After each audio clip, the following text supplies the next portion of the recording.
എല്ലാവർക്കും നമസ്കാരം. ഇന്ന് നമ്മൾ ചെയ്യുന്നത് നല്ല ടേസ്റ്റും മണവുമുള്ള ഒരു ഗരം മസാലയുടെ റെസിപ്പിയാണ്. ഈ ഒരു മസാല ഏത് നോൺ വെജ് കറി ഉണ്ടാക്കുമ്പോഴും നമുക്ക് ഉപയോഗിക്കാം. അതുപോലെ തന്നെ ബിരിയാണിക്ക് വേണ്ടിയിട്ട് ഉപയോഗിക്കാനും വളരെ നല്ലൊരു മസാലയാണിത്.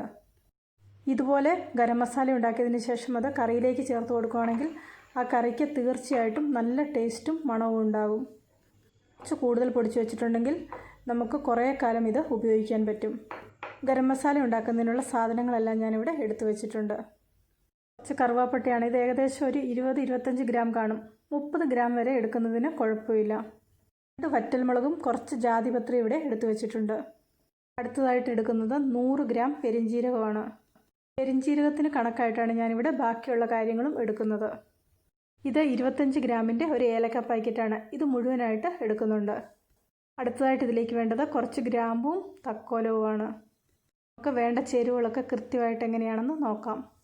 ഇവിടെ ഒരു പാത്രത്തിലേക്ക് വറ്റൽമുളകും ജാതിപത്രിയും കറുവാപ്പട്ടയും ഇട്ട് കൊടുത്തിട്ടുണ്ട്. ഒരു പാക്കറ്റ് പെരിഞ്ജീരകം മുഴുവൻ ഇതിലേക്ക് ചേർത്ത് കൊടുക്കുന്നുണ്ട്. ഇത്രയും ചേർക്കാൻ താല്പര്യമില്ലാത്തവർക്ക് പെരിഞ്ജീരകത്തിൻ്റെ അളവ് കുറയ്ക്കാം. അടുത്തതായിട്ട് ചേർത്ത് കൊടുക്കുന്നത് 20 ഗ്രാം ഗ്രാമ്പുവാണ്. ഒരു 5 ഗ്രാം ഗ്രാമ്പു ഇവിടെ മാറ്റി വെക്കുന്നുണ്ട്. 25 ഗ്രാമിൻ്റെ പാക്കറ്റായിരുന്നു. അടുത്തതായിട്ട് 25 ഗ്രാം ഏലക്ക ഇതിലേക്ക് ചേർത്ത് കൊടുക്കാം. ഗ്രാമ്പുവിനേക്കാൾ ഒരു 5 ഗ്രാം കൂടുതൽ ഏലക്ക ഇവിടെ ചേർത്ത് കൊടുക്കുന്നുണ്ട്. അടുത്തതായിട്ട് ഇതിലേക്ക് ചേർത്ത് കൊടുക്കുന്നത് തക്കോലമാണ്. തക്കോലം ഓരോരുത്തരുടെയും ടേസ്റ്റിനനുസരിച്ച് ചേർത്ത് കൊടുക്കാം. ഞാനിവിടെ ഒരു തക്കോലം മാത്രമേ ചേർത്ത് കൊടുക്കുന്നുള്ളൂ. 3 എണ്ണം വരെ ചേർത്ത് കൊടുക്കുന്നതിന് കുഴപ്പമില്ല. ഗരം മസാല ഉണ്ടാക്കുമ്പോൾ എപ്പോഴും നമ്മുടെ ഒരു ടേസ്റ്റിനനുസരിച്ച് ഇതിൻ്റെ ഇൻഗ്രീഡിയൻസിൻ്റെ അളവ് അങ്ങോട്ടോ ഇങ്ങോട്ടോ മാറ്റാം. നമുക്കിഷ്ടമില്ലാത്ത ടേസ്റ്റ് കുറയ്ക്കാം, ഇഷ്ടമുള്ള ടേസ്റ്റ് കൂട്ടാം.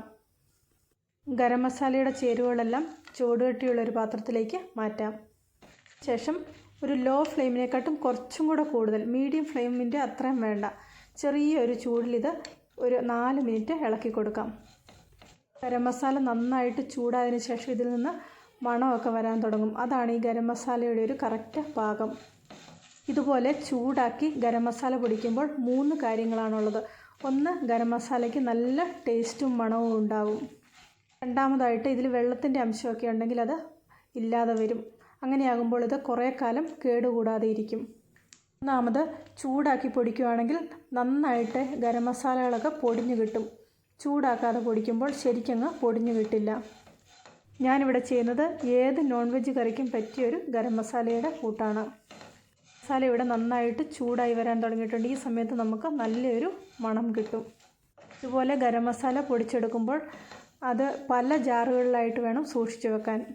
ഒരു കുപ്പിയിലെ ഗരം മസാല തീർന്നു കഴിയുമ്പോൾ വേണം അടുത്തതിലേത് എടുക്കാൻ. അങ്ങനെയാണെങ്കിൽ ഗരം മസാല തീരുന്നത് വരെ നല്ല ടേസ്റ്റും മണവുമുള്ള ഗരം മസാല കിട്ടും. ഇപ്പോൾ ഒരു 4 മിനിറ്റൊക്കെ ആയിട്ടുണ്ട്. ഈ സമയമായപ്പോഴേക്ക് ഗരം മസാലയൊക്കെ നന്നായിട്ട് ചൂടായി ഇതിൽ നിന്ന് നല്ല മണം പുറത്തേക്ക് വരാൻ തുടങ്ങിയിട്ടുണ്ട്. ഈ സമയത്ത് ഇത് അടുപ്പത്ത് നിന്ന് മാറ്റുന്നുണ്ട്. ഇതിൻ്റെ ആ വലിയ ചൂടൊന്ന് മാറിക്കിട്ടണം. ഇനി നമുക്കിതുപോലെ ഒന്ന് ഇളക്കി കൊടുക്കാം. പാത്രത്തിൻ്റെ അടിഭാഗത്തുള്ള ഗരം മസാലകൾ കൂടുതൽ വറുത്തു പോകാതിരിക്കാൻ വേണ്ടിയിട്ടാണ് ഇതുപോലെ ചെയ്യുന്നത്. ചൂട് മാറിക്കഴിയുമ്പോൾ ഉടനെ തന്നെ ഇതൊരു മിക്സിയുടെ ജാറിലേക്ക് മാറ്റുന്നുണ്ട്. കുറച്ച് കൂടുതൽ ഗരം മസാല ഉള്ളതുകൊണ്ട് 2 പ്രാവശ്യമായിട്ടാണ് പൊടിച്ചെടുക്കുന്നത്. ക്രിസ്മസ് ഒക്കെ വരുമ്പോഴേക്ക് ഇതുപോലെ കുറച്ച് കൂടുതൽ പൊടിച്ച് നമുക്ക് സൂക്ഷിച്ചു വെക്കാം. ഇന്നത്തെ ഈ ഗരം മസാലയുടെ റെസിപ്പി എല്ലാവർക്കും ഇഷ്ടപ്പെട്ടെന്ന് വിചാരിക്കുന്നു. ഇതുപോലെ ഒന്ന് ചെയ്ത് നോക്കുക. തീർച്ചയായിട്ടും നിങ്ങൾക്ക് ഈ ഗരം മസാല ഇഷ്ടപ്പെടും. പുതിയൊരു വീഡിയോയുമായിട്ട് വീണ്ടും കാണാം.